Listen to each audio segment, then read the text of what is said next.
300 भन्दा बढी लासहरू अझै पनि सगरमाथामा फोहोरको थुप्रो सरी पल्टिरहेका छन् र आरोहीहरू कतिको छेउैबाट त कतिको माथि हुँदै हिँड्नुपर्छ। तपाईँ टोटली माथि गएर आउनेसम्म धेरै नै लास भेटिँदो रहेछ। अलिक गहना जस्तो हुन्छ तर अति नै थियो। माउंट एवरेस्ट पे 350 साल डेड बॉडीज का गार्बेज है। यदि आज मैं मरती हूँ 25 साल बाद आप जाओगे तो मैं आपको ऐसे ही दिखूंगी, बस थोड़ी वाइट हो जाऊंगी। It's not just the world's tallest mountain, but also known as the highest graveyard. आजभन्दा 28-29 वर्ष अगाडिदेखि लावारिस रूपमा पल्टिरहेका तिनै लासहरू नै सगरमाथाको विभिन्न उचाइहरूको ल्यान्डमार्क बनिरहेका छन्। कुनै दिन विश्वको सबैभन्दा अग्लो शिखरमा उभिएर संसार हेर्ने, फोटो भिडियो क्याप्चर गर्ने, आफ्नो र आफ्नो देशको कीर्तिमान कायम गर्ने उद्देश्यले लाखौं पैसा तिरेर गएकाहरू मरेपछि आफ्नो घर, आफ्नो देश त के एभरेस्टको बेस क्याम्पसम्म पनि पुग्न पाएका छैनन्। कतिका परिवारलाई त अझै पनि आशा होला हाम्रो मान्छे कुनै दिन फर्किएर घर आउला, किनभने त्यहाँ मर्नेहरू कतिपयको त आइडेन्टिटीसम्म खुलेको छैन र के को आधारमा उनीहरूले त्यो व्यक्तिको घर परिवारलाई थाहा दिने, कसरी थाहा दिने?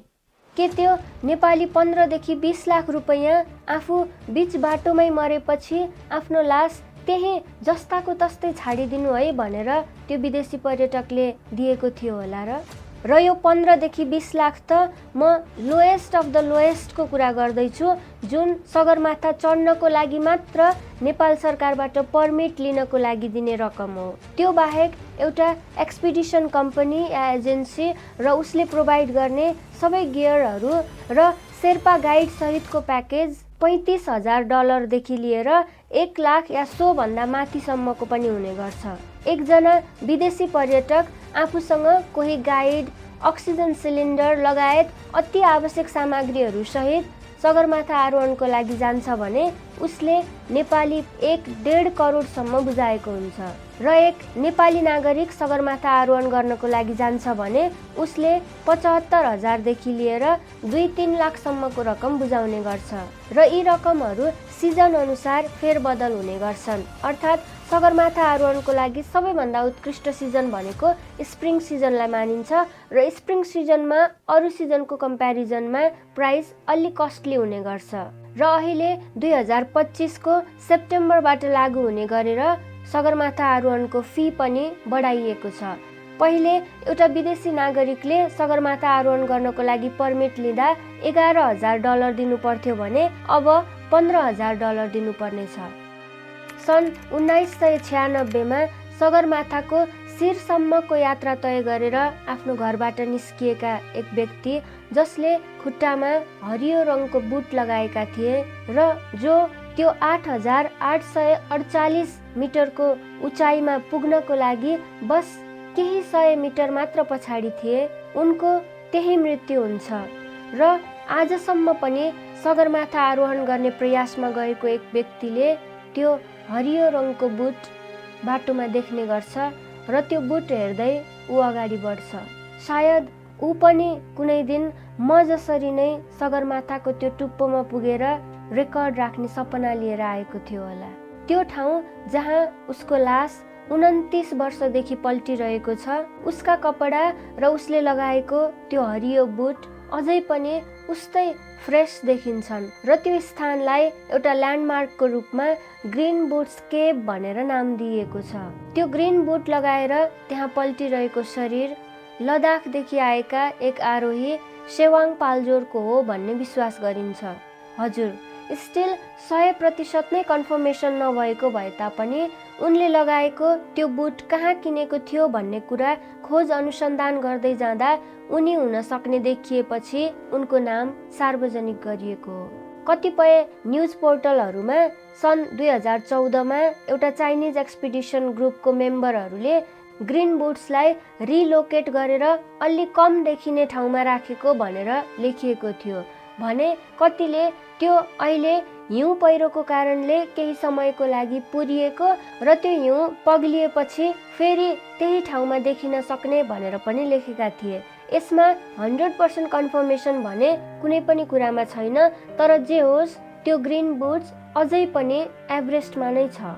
त्यस्तै गरेर अर्को एउटा नोटिसेबल स्पट जहाँ एक अमेरिकन माउन्टेनियर फ्रान्सिस आर्सेन्टिभको लास सन् 1998 देखि पल्टिरहेको छ र आरोहीहरूले त्यसलाई स्लिपिङ ब्युटी नाम दिएका छन्, किनभने उनी शान्त रूपमा गहिरो निन्द्रामा सुतिरहेकी जस्तै देखिन्छन्। उनी आफ्ना श्रीमानसँग सगरमाथा आरोहण गर्न गएकी थिइन्, त्यो पनि बिना कुनै सप्लिमेन्ट्री अक्सिजन, र उनी एभरेस्टको शिखरसम्म पुग्ने पहिलो अमेरिकी महिला थिइन्। हजुर, उनी र उनका श्रीमान सगरमाथाको शिखरमा पुगिसकेर फर्किने क्रममा उनीहरूको निधन भएको थियो। आफ्नी श्रीमती बेहोस भएपछि उनलाई मद्दत गर्ने क्रममा तल खसेर पहिले उनका श्रीमानको मृत्यु भयो। उनका श्रीमान सर्गे आर्सेन्टिभको लास भने धेरै वर्षपछि मात्र पत्ता लागेको थियो।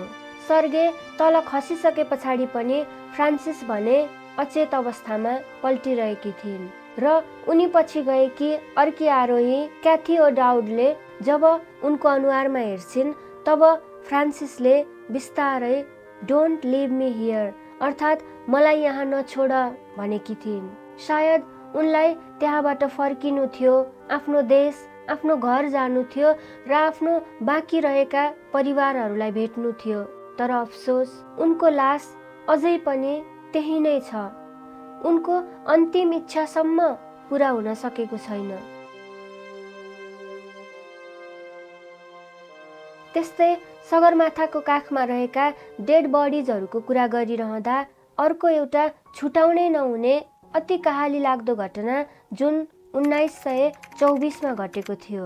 सगरमाथामा भएको सबैभन्दा ओल्डेस्ट डेथ, जहाँ एक ब्रिटिस माउन्टेनियर जर्ज म्यालोरी र उनका साथी एन्ड्रयू स्यान्डी बेपत्ता भएका थिए।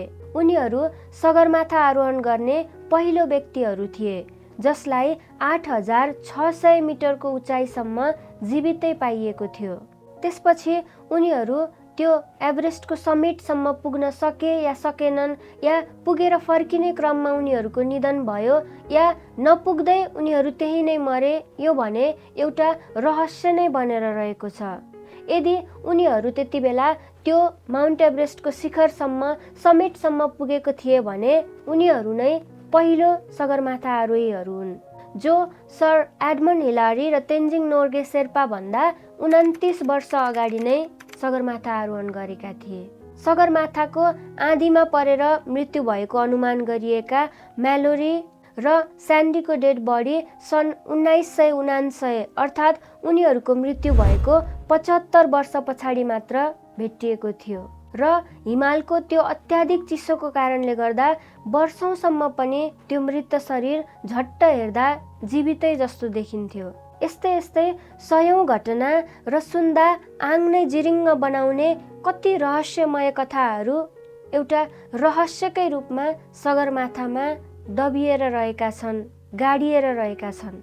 अनेक इन्टरनेसनल मिडियाहरूले, जर्नल, आर्टिकलहरूले या न्युज पोर्टलहरूमा सगरमाथालाई लासको थुप्रो बन्दै गएको, त्यहाँ देखिने गार्बेजहरू अरू केही नभएर मरेका मान्छेहरू भएको, लासमाथिबाट हिँड्दै जानुपर्ने 340 भन्दा बढी डेड बडिजहरू स्टिल सगरमाथामा पल्टिरहेका छन् भनेर लेखिरहँदा या देखाइरहँदा त्यसले नेपालको समग्र पर्यटनमा कस्तो प्रभाव पर्ला?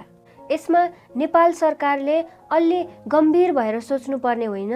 भर्खरै भएको सगरमाथा संवादमा सायद यो विषयको उठान होला र यसको लागि विशेष केही पहलहरू होलान् भन्ने आशा थियो, तर क्लाइमेट चेन्ज या ग्लोबल वार्मिङलाई प्रमुख एजेन्डा बनाइयो। अफकोर्स क्लाइमेट चेन्ज एउटा सम्बोधन गर्नु नै पर्ने र अति अपरिहार्य विषय हो, तर त्यसको साथै सायद यसमा पनि केही पहल हुनु पर्थ्यो र क्लाइमेट चेन्जलाई लिएर भएको सगरमाथा संवादमा मात्र सीमित नभएर त्यसको लागि साँच्चीकै केही विशेष पहलहरू होलान् भन्ने आशा गरौँ। सगरमाथा आरोहणको क्रममा धेरै जसो मान्छेहरूको मृत्यु के कारणले हुने गर्छ पहिले त्यो पनि जानिहालौँ। त्यसमा सबैभन्दा धेरै अर्थात् 75 जनाको एभलन्च अर्थात् हिउँ पहिरोमा परेर मृत्यु भएको थियो, जुन हिमालहरूमा अकस्मात आउने गर्छ। त्यस्तै चिप्लिएर या खसेर 71 जनाको, हाई अल्टिट्युडमा हुने माउन्टेन सिकनेसको कारणले 36 जनाको, त्यस्तै एक्जर्सन अर्थात् फिजिकल्ली र मेन्टल्ली अति नै थकित भएको कारणले 26 जनाको, फ्रस्ट बाइट र फ्रिजिङको कारणले 26 जनाको, त्यस्तै कोल्ड र निमोनिया, आइसफल, आँधी जस्ता कारणहरूले पनि कयौँ मानिसहरूको मृत्यु भएको थियो। मैले यो भिडियो निर्माण गर्ने क्रममा आखिर सगरमाथामा त्यति धेरै लासहरू किन त्यति लावारिस तरिकाले त्यहाँ छोडियो त भनेर रिसर्च गर्दा प्राय 2वटा एन्सर्सहरू भेटेँ। एक, ती लासहरू अति नै अप्ठ्यारो ठाउँहरूमा भएका कारणले गर्दा तिनीहरूलाई तल ल्याउन असम्भव भएकोले त्यही छोडिएको थियो भन्ने थियो भने दोस्रो नम्बरमा त्यो लासहरूलाई तल ल्याउन अत्याधिक खर्च लाग्ने भएको कारणले त्यही छोडिएको भन्ने अर्को एन्सर थियो। र खर्चको कुरा गरिरहँदा अनावश्यक रूपमा अरबौं खर्च गरेर विभिन्न ठाउँहरूमा भ्यू टावर निर्माण गर्नुको सट्टा त्यो रकमको केही अंश त्यो लासहरू व्यवस्थापन गर्नुमा लगाएको भए सायद त्यसले नेपालको पर्यटनमा राम्रो नै हुने थियो। र अर्को कुरा, हालै मात्र भएको सगरमाथा संवादमा आएका केही भिआइपी गेस्टहरूलाई लगेर हेलिकप्टरबाट सगरमाथा देखाइरहँदा ती डेड बडिजहरू पनि त देखिए होलान् र घुमाउन लगे जसरी नै हेलिकप्टर लगेर सम्भव हुने स्थानमा भएका लासहरू उठाउन पनि त सकिन्छ होला। माउन्ट एभरेस्टको डेथ जोन भनेर चिनिने 8000 मिटर भन्दा माथि रहेको स्थानमा ग्लोबल वार्मिङले गर्दा ग्लासियर्सहरू मेल्ट भएर पुरिएर रहेका डेड बडिजहरू बाहिर देखिएपछि सन् 2024मा 5वटा डेड बडिज र एउटा व्यक्तिको हड्डी सङ्कलन गरेर रोपवे मार्फत तल बेस क्याम्पमा झारियो र त्यसको साथै हजारौं टन फोहोर पनि। यसको लागि नेपाल आर्मीप्रति धेरै ठुलो सम्मान छ। तर ती 5-6वटा लासहरू त्यो पनि थोरै मात्र पुरानालाई ल्याउनु मात्र पक्कै पनि इनफ छैन।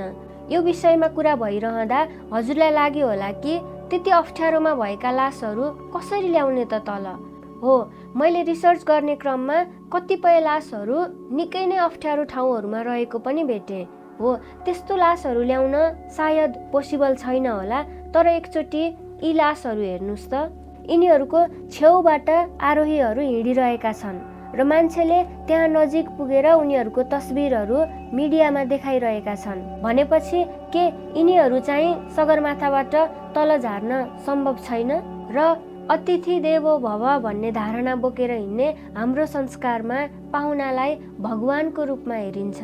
हाम्रो देशको शान र गौरव सगरमाथाको शिखर चुम्ने उद्देश्यले आर्थिक रूपमा हाम्रै देशको अर्थतन्त्रलाई टेवा पुर्याएर त्यहाँसम्म पुगेका ती पाहुनाहरूको लासलाई उनीहरूको घरसम्म पुर्याउनु या त्यो नसके उनीहरूको सरकार या आफन्तहरूको जिम्मा लगाउनु हाम्रो कर्तव्य होइन र? वार्षिक रूपमा 300 मिलियन डलरको आर्थिक टेवा जहाँबाट देशलाई मिलिरहेको छ त्यहाँ केही रकम र केही जनशक्ति खर्च गर्नु सरकारले के जरुरी छैन? र अर्को महत्त्वपूर्ण कुरा, जुन शेर्पाहरूलाई गाइडको रूपमा सगरमाथा आरोहण गर्न जाने व्यक्तिहरूले लिएर जाने गर्छन् या एक्सपिडिसन कम्पनीहरूले पठाउने गर्छन्, उनीहरूको ज्याला पनि निकै नै कम छ। गाइडको नाममा मोटो रकम लिने तिनै एक्सपिडिसन कम्पनीहरूले नै हो। आफ्नो ज्यानको बाजी राखेर हरेक पल्ट घरबाट निस्कँदा अब घर फर्कन्छु या फर्कन्न भनेर हिँड्ने ती शेर्पाहरूलाई कति मूल्य दिनु उचित होला? अहिलेसम्म सगरमाथा आरोहणको क्रममा मृत्यु हुनेको लिस्टमा 193 जना शेर्पाहरू पनि रहेका छन्। फुर्बा उन्चुक शेर्पा जसले 14 पल्ट सगरमाथाको शिखरलाई छोइसकेका छन्, उनी भन्छन् अबको 10 वर्षमा शेर्पाहरू नै हुने छैनन् गाइड गर्नको लागि। अब चाहिँ मेरो छोरछोरीमा चाहिँ यो काममा चाहिँ म लगाउँदैन। अब 10 वर्ष पछाडि शेर्पा पाउँदैन हिमालमा। अब एकछिन हालसालै मात्र सगरमाथा आरोहणसँग सम्बन्धी ल्याइएका केही परिवर्तन र नीति नियमहरूलाई हेरौँ, जसमा यी कुराहरू उल्लेख गरिएको छ। अब कोही व्यक्ति यदि सगरमाथा चढ्न चाहन्छ भने उसले त्योभन्दा अगाडि 7000 मिटर भन्दा अग्लो कुनै हिमाल चढिसकेको हुनुपर्नेछ र कोही पनि अब सोलो या एक्लै बिना गाइड आरोहण गर्न पाउने छैन र गाइड अनिवार्य रूपमा नेपाली नागरिक हुनुपर्नेछ। स्वास्थ्य परीक्षण गरेर पूर्ण रूपमा फिट छ भने मात्र त्यो मेडिकल रिपोर्ट देखाए पश्चात आरोहण गर्न पाउनेछ। क्लाइम्बरले क्लाइम्ब गर्नका लागि पैसा बुझाएर पर्मिट लिएपछि केही ठुलै कारणवश ऊ जान नपाउने भयो भने उसले त्यो पर्मिट अरूलाई दिन पाउने छैन र त्यो पैसा रिफन्ड पनि हुँदैन।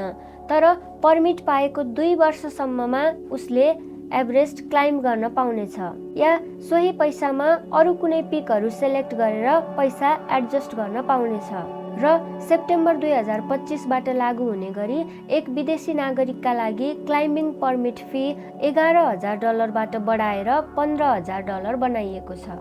रिसर्चको क्रममा अर्को एउटा अचम्म लाग्दो कुरा के पत्ता लाग्यो भने कोही माउन्ट एभरेस्ट क्लाइम्ब गर्ने व्यक्तिहरूले भने यदि केही कारणवश मेरो मृत्यु भयो भने मेरो लासलाई तल नल्याउनु, त्यही एभरेस्टमा नै छाडिदिनु भनेर पनि सम्झौता गर्दा रहेछन्। कसैले मेरो जीवनको ठुलो इच्छा भनेको म मरिसकेपछि पनि मेरो लास कयौं वर्षसम्म एभरेस्टमा नै सकुशल रहोस् भनेर पनि भन्ने रहेछन्। निकै नै अप्ठ्यारो या असम्भव नै छ भने अर्को कुरा, नत्र कसैले आफ्नो त्यस्तो इच्छा छ भनेर भन्यो भन्दैमा हाम्रो देशको स्वाभिमानलाई लास प्रिजर्भ गरेर राख्ने ठाउँ बनाउनु भने निकै नै गलत कुरा हो।